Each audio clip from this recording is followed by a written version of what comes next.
How to reach $100,000 net worth early. You're 26, maybe 29, possibly 32, and you're doing the math on what it would take to actually hit six figures in net worth. You add up your savings account, your retirement contributions, maybe some investments if you've started, and you're sitting at like $18,000 or $35,000 if you've been really disciplined.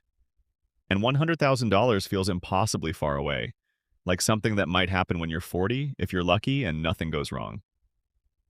Meanwhile, you see people your age who somehow already crossed that threshold, and you're wondering what they know that you don't.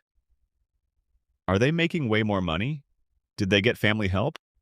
Are they just better with money than you? Or is there actually a playbook for hitting $100,000 in net worth early that nobody bothered to share with you? My name is Jack, and I spend way too much time studying early wealth accumulation patterns, analyzing what separates people who hit six-figure net worth in their 20s or early 30s from those who don't get there until their 40s or later. And what I've discovered is that reaching $100,000 early isn't about luck or a massive salary or having rich parents, although those things obviously help. It's about understanding a few specific principles and being willing to optimize your life around them for a relatively short period of time. Because here's what's interesting about that first $100,000. It's the hardest 100,000 you'll ever accumulate, but it's also the most important. It's the foundation that everything else compounds from. And the age at which you reach it has massive implications for your lifetime wealth. Hit it at 28 versus 38, and that 10-year difference means literally hundreds of thousands of dollars more in retirement wealth because of compounding. So if you're in your 20s or early 30s and you're serious about building wealth, but you're not sure how to actually get to that first major milestone, this is for you. Because understanding how to reach $100,000 early isn't just about hitting a number. It's about establishing the financial patterns and psychological frameworks that will serve you for the rest of your life. The income acceleration phase. Let's start with the thing that matters more than anything else in your 20s, your income trajectory. You can be incredibly disciplined about saving, but if you're only making $38,000 a year, getting to $100,000 in net worth is going to take forever. The math just doesn't work. But here's what a lot of people miss. Your 20s aren't really about saving as much as possible from your current income. They're about maximizing your income growth so you have something substantial to save in your late 20s and early 30s. Think about someone who starts at $40,000 at age 23 and gets 3% annual raises. By 30, they're making $49,000. If they save 15% the whole time, they'll have accumulated maybe $35,000 before investment returns. Not bad, but nowhere near $100,000. Now think about someone who starts at the same $40,000 but is aggressive about income growth, switching jobs strategically, developing high-value skills, negotiating hard. By 30, they're making $75,000 or $80,000. Even with the same 15% savings rate, they've accumulated closer to $60,000, and more importantly, their ability to save going forward is dramatically higher. This is why I always tell people in their early 20s, prioritize learning and earning over saving. Not because saving doesn't matter, but because the ROI on increasing your earning power is enormous when you're young. I switched jobs 3 times in my 20s, each time for at least a 20% increase. It felt risky and uncomfortable each time, but it took my income from $42,000 at 23 to $78,000 at 30. That income acceleration is what made hitting $100,000 possible by 31. I couldn't have done it saving aggressively from a stagnant salary. So the first principle of reaching $100,000 early, treat your 20s as an income acceleration phase. Develop valuable skills. Switch jobs when you're underpaid. Negotiate aggressively. Side hustle if needed. Get your income growing fast while compound interest still has decades to work. The lifestyle arbitrage strategy. Here's the second key principle, and it's probably the hardest psychologically. You need to maintain a lifestyle that's well below your income level for a period of time. Not forever, but long enough to build that foundation.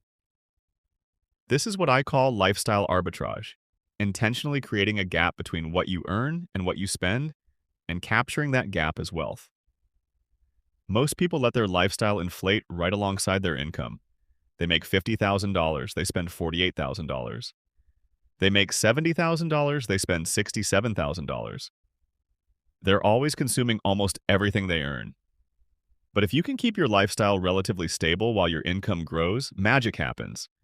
You go from saving $2,000 a year to saving $15,000 or $20,000 a year without feeling any additional sacrifice because your lifestyle didn't change.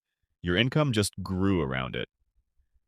Practically, this looks like living with roommates longer than you want to, driving a used car that's paid off when you could afford a nice new one. Cooking most of your meals when going out would be easier, not upgrading your lifestyle every time you get a raise. I lived with roommates until I was 30. I drove a 2006 Honda Civic until it literally died when I was 32. I cooked probably 85% of my meals at home. My friends thought I was cheap, but my savings rate was around 35% while theirs was around 5%. And that's why I hit $100,000 at 31, and most of them still haven't hit it at 38. The key insight is that this is temporary. You're not signing up for monk mode forever. You're optimizing for wealth building during a specific window when it matters most. Once you hit $100,000, once you've built that foundation, you can relax a bit on the lifestyle restrictions because compound growth is doing more of the heavy lifting. But in your 20s and early 30s, lifestyle arbitrage is how you create the savings rate needed to actually reach $100,000 before everyone else. The tax-advantaged acceleration. Here's something that makes reaching $100,000 way faster than most people realize. You should be maxing out tax-advantaged accounts as early as possible, because the tax savings effectively supercharge your contributions. A lot of young people think retirement accounts are something they'll get serious about later. They contribute enough to get the employer match, maybe, but they're not thinking strategically about the massive tax advantages these accounts provide. But here's the math. If you're in the 22% federal tax bracket and you contribute $6,000 to a traditional IRA, you save $1,320 in taxes. That's like getting a 22% immediate return on your money before any investment growth. Plus, it grows tax-deferred, meaning more compound growth over time. Or consider maxing out a 401k, $23,000 a year. If you're making $75,000, that's saving you over $5,000 in taxes annually. That's $5,000 that goes toward building wealth instead of to the government. And this is why the strategy of maxing retirement accounts early, even if it feels aggressive, is so powerful for reaching $100,000. You're building net worth faster than your take-home pay would suggest is possible because you're utilizing the tax code efficiently. I maxed out my 401k starting at age 27, even though it felt like a huge chunk of my paycheck. But between the tax savings, the employer match, and the investment growth, my retirement accounts grew shockingly fast. By 31, my retirement accounts alone were worth over $85,000, which was most of my path to six figures. The principle: use tax-advantaged space aggressively in your 20s. Max out your 401k if possible, or at least contribute 15 to 20%. Max out an IRA. Use an HSA if you have access to one. These accounts accelerate wealth building in ways that taxable investing can't match. The side income multiplier. Here's a strategy that can shave years off your timeline to $100,000. Developing side income that you invest entirely rather than spend. Your main job income covers your lifestyle. Your side income, freelancing, consulting, a small business, whatever, goes 100% toward wealth building. This creates a psychological separation that makes it easier to save aggressively without feeling deprived. Even an extra $500 a month from side income, invested consistently, is $6,000 a year plus investment returns. Over 5 years, that's over $35,000 in additional net worth. That could be the difference between hitting $100,000 at 30 versus 35. And the beautiful thing about side income in your 20s is that you have the energy and time for it. No kids yet, fewer obligations. You can hustle on weekends and evenings in ways that become harder later. I did freelance writing in my 20s. Nothing glamorous, mostly corporate content nobody will ever read. But it brought in about $800 a month on average, and every dollar of it went straight into investments. Over 4 years, that side income alone contributed about $42,000 to my net worth, including returns. The key is to treat side income as wealth-building money, not lifestyle upgrade money. If you earn an extra $10,000 from a side project and you spend $9,000 of it, you've defeated the purpose. But if that $10,000 goes entirely to investments, it's pure acceleration toward your goal. And honestly, the skills you develop from side income often end up increasing your main income too. The freelancing I did taught me about marketing and client relations that helped my primary career. So there's a multiplier effect beyond just the money. The debt elimination sprint. This one is critical and often overlooked. You cannot reach $100,000 in net worth early while carrying significant high-interest debt. The math just doesn't work. If you're carrying $15,000 in credit card debt at 18% interest, you're paying $2,700 a year just in interest. That's $2,700 that could be building wealth instead of enriching credit card companies. Net worth is assets minus liabilities. Every dollar of debt you eliminate is a dollar of net worth you've gained. So for people starting with student loans or credit card debt, the path to $100,000 often has to include a debt elimination sprint first. This doesn't mean you can't invest at all while paying off debt. The optimal strategy depends on interest rates. But if you're carrying anything above 7 to 8% interest, you should probably focus on eliminating that aggressively before investing heavily. I had about $12,000 in credit card debt from my early 20s. Stupid purchases, lifestyle inflation, not understanding how credit worked. That debt was anchoring my net worth. I went into debt elimination mode for 18 months, threw every extra dollar at it, and cleared it completely. Once it was gone, my net worth could actually start climbing instead of just treading water against interest charges. The principle: treat high-interest debt as an emergency. Attack it with intensity. Get it to zero as quickly as possible. Then redirect that same payment intensity toward investing. The discipline you develop paying off debt aggressively transfers directly to building wealth aggressively once the debt is gone. The intentional career architecture. Here's something subtle but important. People who reach $100,000 early are usually strategic about career choices in ways that go beyond just chasing the highest salary. They choose industries and roles with clear advancement paths. They develop skills that are highly transferable and valuable. They build professional networks intentionally. They're not just working, they're architecting a career that maximizes earning potential over time. This might mean taking a slightly lower-paying role at a company with better advancement opportunities. It might mean choosing tech or finance or other high-paying industries over passion fields that pay poorly. It might mean getting certifications or graduate degrees that have clear ROI. The question isn't what job can I get right now, but what career path positions me to be earning $100,000 plus by my early 30s? I chose to work in tech marketing specifically because I saw the earning potential was high and the skills were transferable. It wasn't my passion. I didn't wake up dreaming about B2B SaaS marketing. But it was strategic.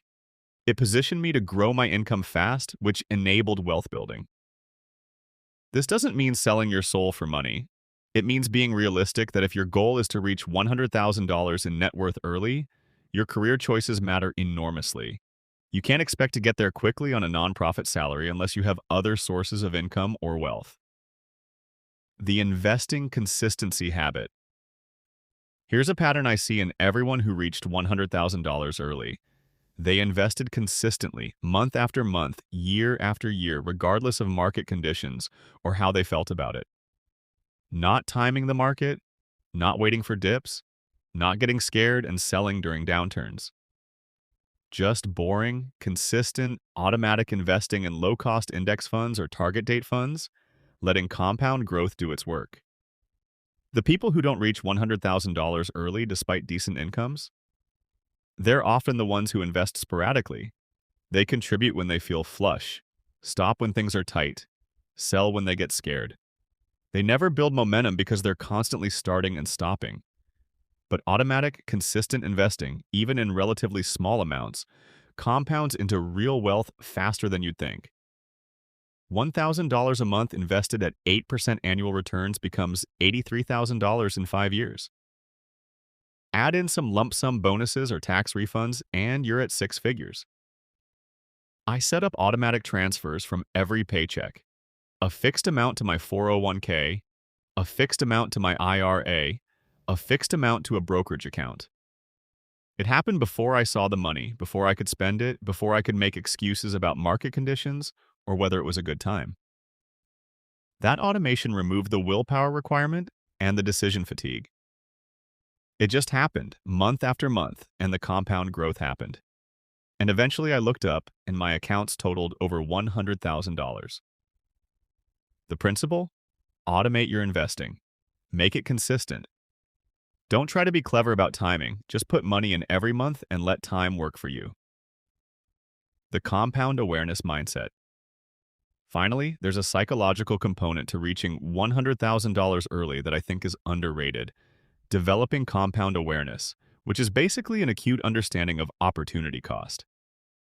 People who reach six figures early tend to think differently about spending. Not because they're cheap, but because they viscerally understand that every dollar spent is a dollar that can't compound. When you're deciding whether to spend $2,000 on something, you're not thinking, can I afford $2,000? You're thinking, am I willing to give up the $14,000 this could become over 20 years at 10% returns? This doesn't make you miserable or unable to enjoy life. It makes you selective.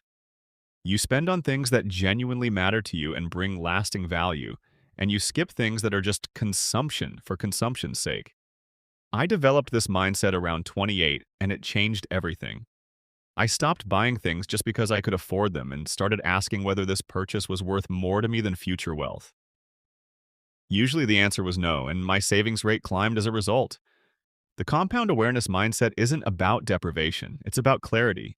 It's about seeing the full cost of every financial decision, including the opportunity cost, and making choices accordingly. The reality check. Look, I want to be realistic here. Reaching $100,000 in net worth early is hard. It requires discipline, strategy, probably some sacrifice, and honestly, some luck in terms of not getting hit with major unexpected expenses or life disruptions. Not everyone can do it by 28 or 30, and that's okay. The principles here work whether you're targeting $100,000 by 30 or by 35 or by 40. It's the same playbook, just on different timelines. But what I can tell you is that it's more achievable than most people think if you're willing to be intentional about it. You don't need to make $200,000 a year. You don't need family money. You need decent income growth, lifestyle discipline, smart tax strategy, consistent investing, and time. And the payoff for hitting it early is enormous. That $100,000 becomes $200,000 way faster than it took to get from $0 to $100,000. It becomes a foundation that compound growth builds from. It gives you options and security in your 30s that most people don't have. So if you're in your 20s or early 30s and you're serious about this goal, commit to it. Treat it like a multi-year project that requires sustained focus. Optimize your income, control your lifestyle, maximize tax advantages, invest consistently, and develop compound awareness. The 28-year-old version of you with $100,000 in net worth will thank the 23-year-old version who made this a priority. And that's a pretty good deal.